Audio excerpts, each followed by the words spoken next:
ابھی جو دور انڈیا میں چل رہا ہے آلموسٹ ایک سملر دور اس زمانے میں بھی تھا, کیونکہ 1980 کا جو دور تھا وہ دور ایسا تھا کہ انڈیا کے اندر سب سے زیادہ کمیونل رائٹس, بڑے بڑے کمیونل رائٹس 1980 کے دور میں ہوئی تھی. یہ وہی دور تھا جب رام جنم بھومی موومنٹ بھی چل رہا تھا اور پورے انڈیا کے اندر رتھ یاترا کر کے الگ الگ کمیونل انسیڈنٹس وائلنس ہونے کا وہ وقت تھا. اور اس وقت سچویشن ایسا تھا کہ انڈیا میں آپ کسی بھی مسلمان سے جا کر پوچھو سب سے بڑا پرابلم کیا ہے, دنگے دنگے دنگے یہی بتاتے ہیں, دوسرا کوئی پرابلم کسی کے ذہن میں جا نہیں رہا تھا. اس وقت آپ دیکھیں گے مسلم کمیونٹی کے اندر بہت سارے تنظیمیں ہوئی جو مسلمانوں کو ان دنگوں سے بچانا, دفاع کرنا, یہی نیت سے بہت سارے تنظیمیں شروع ہوئی. دلی کے اندر آدم سینا بخاری صاحب نے شروع کی تھی, ممبئی کے اندر دلت مسلم محاذ اور مستان سینا شروع ہوئی تھی, کیرلا کے اندر مدنی صاحب نے ISS شروع کیا تھا, الگ الگ جگہ شاید حیدرآباد میں بھی تنظیمیں شروع ہوئی تھی اسی لحاظ سے دفاع. لیکن ایک بہت بڑا پرابلم کیسا آپ دیکھیں گے, یہ بہت سارے تنظیموں کا نام آپ لوگوں کو پتہ ہوگا یا چند لوگ آج پہلی بار سن رہے ہوں گے کہ ایسی تنظیمیں بھی تھی.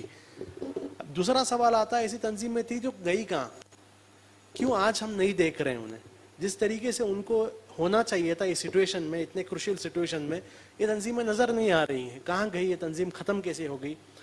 تو یہ سارے تنظیموں کے اندر اگر ہم دیکھیں گے تھوڑے میجر فلاز تھے, تھوڑے میجر فلاز تھے. اور میجر فلاز میں سب سے امپورٹنٹ فلاز ایسا تھا, ایک شخصیت پرستی کے پیچھے تنظیم تھی, پوری کی پوری تنظیم شخصیت کے پیچھے تھی. یعنی ایک افراد, وہ افراد الٹیمیٹ سپریم پاور, وہ جو کہتا ہے وہ تنظیم, اسے کوئی روکنے والا نہیں, اسے کوئی ٹوکنے والا نہیں, اس پر کنٹرول رکھنے والا کوئی نہیں. اس سپریم لیڈر کے بعد اس تنظیم کا لیڈر کون, اس کا بیٹا, سمجھے. یعنی کوئی کوالیفیکیشن نہیں سوائے اس کوالیفیکیشن کے فلاں اس خاندان کے اندر ہے, ایک چیز تھا. دوسرا, اسلام کے اندر سب سے امپورٹنٹ ایک پوائنٹ رہتا ہے, شورا کا ایک نظام ہوتا ہے. شورا ہمارے لیے کیا ہے, وہی ہے. نبی کریم صلی اللہ علیہ وسلم کے بعد اور وہی نہیں آئیں گی, کوئی بھی ملک آ کر وہی نہیں دیں گے, لیکن آپ صلی اللہ علیہ وسلم کے بعد اس امت کے اوپر سب سے بڑی ایک نعمت کیا تھی, ہمارے لیے شورا تھا. کچھ بھی کرنا ہے آپس میں شورا کر کے فیصلہ لو. یہ شورا کا کانسیپٹ بھی اگر آپ دیکھیں گے ایسی تنظیموں کے اندر نہیں تھا. تیسرا چیز اس کے اندر یہ تھا, لیڈرز تھے, جیسے فلکی صاحب نے بتایا لیڈرز تھے, لیکن کام کون کرے گا. مواب آتے تھے. اگر آپ اس زمانے میں عبد الناصر مدنی جو بہت بڑے ایک اسپیکر تھے, بہت زبردست کام بھی انہوں نے اس زمانے میں کیا تھا, ان کے پروگرامز میں اگر آپ کراؤڈ کو دیکھتے تو آج کل کے یہ جو مودی کا کراؤڈ بھی کچھ نہیں ہے, ویسا کراؤڈ اس زمانے میں جمتا. مسلمان جوش میں آ کر تکبیر, اللہ اکبر, نعرے بازی سب چلتے, لیکن مواب سے کچھ ہوتا نہیں ہے. یاد رکھیے, بھیڑ ہے نا, بھیڑ سے آج تک کچھ ہوا نہیں, آگے بھی کچھ ہونے والا نہیں ہے.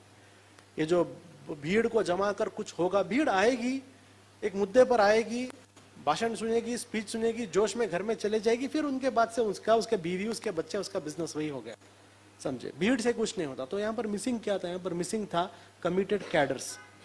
کیڈرز اور بھیڑ میں بہت بڑا فرق ہوتا ہے. کیڈر وہ ہوتا ہے جو ٹرینڈ ہوتا ہے, جو ایجوکیٹڈ ہوتا ہے. ایجوکیٹڈ مطلب جس کام کے لیے اس کو لائیں اس کام کے لیے ایجوکیٹڈ ہوتا ہے. نمبر 3, ہر طریقے کا سیکریفائس کے لیے تیار ہوتا ہے. نمبر 4, اس کا کمٹمنٹ ٹوورڈز دا کاز انپیرلل ہوتا ہے. یہ کیڈر سسٹم. مسلمانوں کے اندر, انڈیا کے اندر ہم نے ایک بہت بڑا چیز دیکھا تھا کہ لیڈرز ہیں, تنظیمیں ہیں, بھیڑ ہے, سب ہیں, لیکن ایک ڈسپلنڈ کیڈر نیٹ ورک کی کمی تھی. اور آخری چیز اس کے اندر یہ چیز ہے, ممبروں کو پوری آزادی ہونی چاہیے اپنے لیڈرز کی تنقید کرنے کی. ممبروں کو پوری آزادی ہونی چاہیے اپنے لیڈروں کی احتساب کرنے کی. یہ ایک چیز مسنگ تھا. ان سارے چیزوں کو دھیرے دھیرے دھیرے کر کر یہ تنظیم کے اندر ہم لوگ بنائے. بہت سارے لوگ سوچتے ہیں پاپولر فرنٹ کیسا بنا ہوگا, اتنی بڑی تنظیم ہے, بڑے بڑے لوگ مل کے زبردست میٹنگ پہ میٹنگ کر کے تنظیم بنائے کر کے سوچ رہے ہوں گے. ایسا نہیں ہوا.